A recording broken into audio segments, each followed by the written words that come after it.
Good morning. Good morning, Arne. Oh, boy. Ay, una. Cellphone, Mike.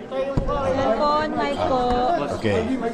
Una, maraming salamat sa inyo na kayo ay sumama sa aming filing. Salamat sa Diyos na kayo ay sumama sa aming filing.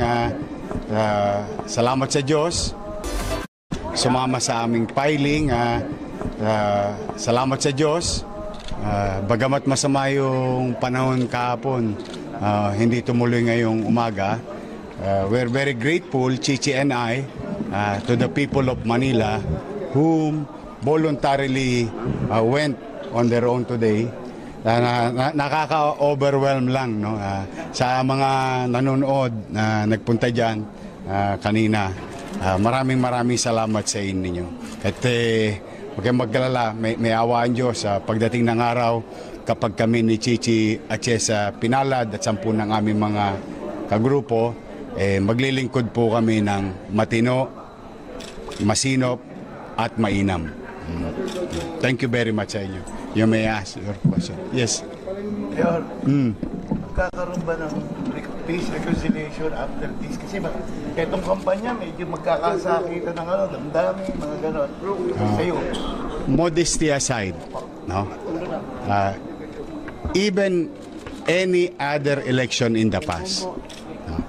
After that, wala na. Nakita ninyo, if I may remind you, highly contested yung 2019 election, no?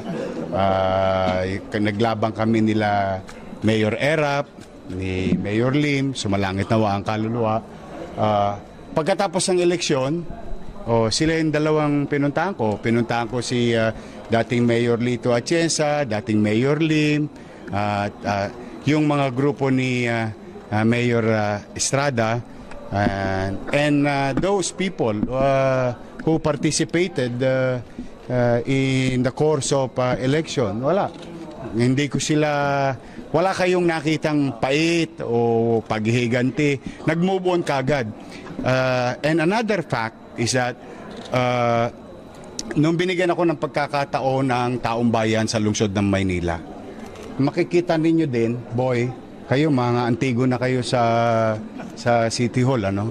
Makikita ninyo, United Colors of Benetton yung mga department head ko.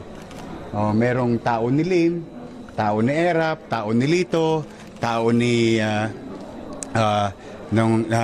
dating Mayor Mel Lopez, lahat naging halos department head.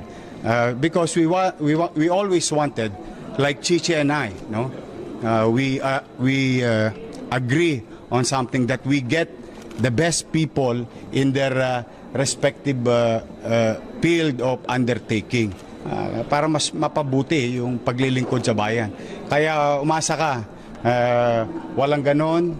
Ako siyempre, hayaan ko lang ang taong bayan, si Chichi at ako at 10 ng aming grupo, we will let the people decide itong 2025. Hayaan namin ng mga batang Maynila, lalong-lalo na yung mga lolo't lola namin dito sa lungsod, na makapamili ng malaya na itong darating na halalan. Meron po Sure. supporters sa baba. Ang sinadyan po nila is yung mayor, ka na, honey, alis ka na. How do you interpret this? That I don't know. I cannot speak on behalf of those who voluntarily went here. Baka yun ang nararamdaman nila. But again, as you all know, I'm just happy. Chichi and I are happy and overwhelmed. Unprecedented yung pagbuhos ng tao.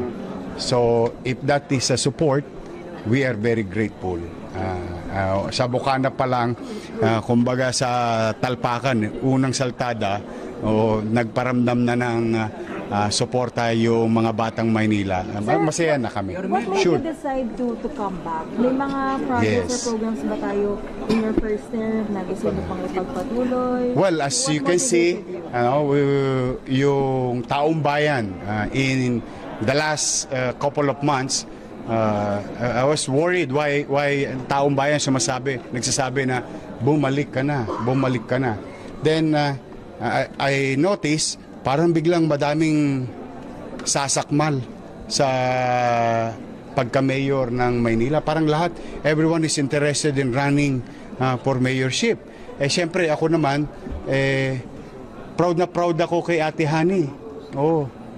Proud kami sa kanya dahil tinulungan namin siya for like 20 years. We nurture her and the group. So, meron kang growing concern. Then, I start going around and I'll tell you two specific things na ipinagtatampo ng taong bayan. Unang-una, yung mga lolo't lola ko. First time in the history of Manila, nagkaroon ng allowance ang senior citizen. So, nung panahon namin, botante hindi, nakuha hindi, may sakit o wala, makukuha pa rin nila retroactive. And one of the complaints ng senior citizen is pinupurpit pag hindi nakuha yung allowance. Ipinagdamdam talaga yon ng mga lolo't lola namin, mga nanay at tatay namin. Chichi is a witness of that because kasama ko siyang umiikot. So talagang na-frustrate sila kasi parang araw-araw na lang ba sila mag-aabang sa payout. That's one issue na sinasabi nila sa akin. Two, yung online schedule ng health center, na nahirapan yung mga tao. Dati naman wala Nung araw naman, kahit hindi pa ako mayor, I have to give credit where it's due. Kahit yung mga past mayors na sinundan ko, Erap, Lim, Atienza, Lopez, nung araw, ang health center 1-2. Sawa ang puntahan ng tao. Kumbaga, walk-in anytime. I don't know, for some reason, this department head came up with an idea na kailangan bago ka pumunta sa health center, magpapa-online ka pa. So those are the reasons, two reasons. Three, I think kayo nagbalita nito di ba lumabas sa mga artikulo na the city of Manila is now the fifth riskiest city in the world with regard to tourism. Then, I think about 4-6 weeks ago, lumabas na naman sa mga artikulo na ang Maynila is number 1 na naman sa crime rate index. So, I think it's high time na kausapin si ate. Kinausap naman namin siya, ako personally. Kaharap yung kanyang may bahay na department head ng Manila Health Department. And I respectfully ask Ate Hani na kako nananawagan yung taong bayan, ayaw ko naman magbingi-bingihan. Baka ate, pwede akong bumalik sa pagka-mayor. And swiftly, she answered, no, I'm running for re-election. And, siyempre, ayoko naman siyempre, nakaupo naman siya. Siya yung nakaupo. Karapatan naman din niya yun. So, what I did is kiss her and said goodbye and hug Doc Pox. Kasi alam mo, ito mahal na mahal ko yung mga yan, sa totoo lang. Mahal. Dahil kay Danny Lacuna. Bilang pagtanaw ng utang na loob. In my own little way, 10 ng aking pamilya at mga kasamahan sa public service. We really tried to nurture them. Si Philip Lacuna, nakaupo. Si Lay Lacuna, nakaupo. Si Dennis Lacuna, nakaupo. Yung asawa niya, nakaupo. Si ate. Kumbaga, bilang pagtanaw ng utang na loob, I tried. Tayo naman mga Pilipino, kaugalian na natin yan. Ang pagtanaw ng utang na loob, walang katapusan. Habang buhay. But, nakikiusap naman ako sa kanila, baka naman po pwede Sa ibang paraan naman ako tumanaw ng utang na loob. Dahil may utang na loob din naman ako sa taong bayan. Now, yung hinaing nila, yung sigaw nila, ito yung aming pasya today. Tinugong ko lang yung panawagan ng taong bayan. Yes, sir, how will you respond Sure. dun sa statement Sure. niya na nasaktan daw siya dun sa decision ninyo na tumakbo kayo for mayor? Well, hindi mo naman siya masisisi, pero mas nasaktan siguro yung taong bayan because of the expectations on a premise, whatever we have done together as a team, as a group, they will continue. Siyempre, siguro na frustrate ang taong bayan o anong tawag dyan? In a way, I don't want to use words as much as possible kasi mahal ko nga yung mga yan eh. But then again, alam mo yung pagkakaibigan, pamilya, maliit na bagay yan pag ang pinag-uusapan na kapakanan ng taong bayan. We owe it to the people. I don't owe anybody about things. No? Kung ang pag-uusapan, paano pagmamalasakitan ng tao, I owe it to the people. We, not only me, but I think everyone who will go and join public office. Utang namin yan sa taong bayan. And we should perform. We should fulfill our promise. A promise that we took a note. No? Every now and then, pagka nananalo ka, di ba, bago ka sumok pa sa opisina, nyanyangga ka muna, di ba? At meron ka mga pinangakuan doon. And we have to fulfill that. If not, mananagot ka sa taong bayan. So, Nanginayang ka ba, Mayor, na yung mga magandang nasimulan mo, hindi na ipagpatuloy?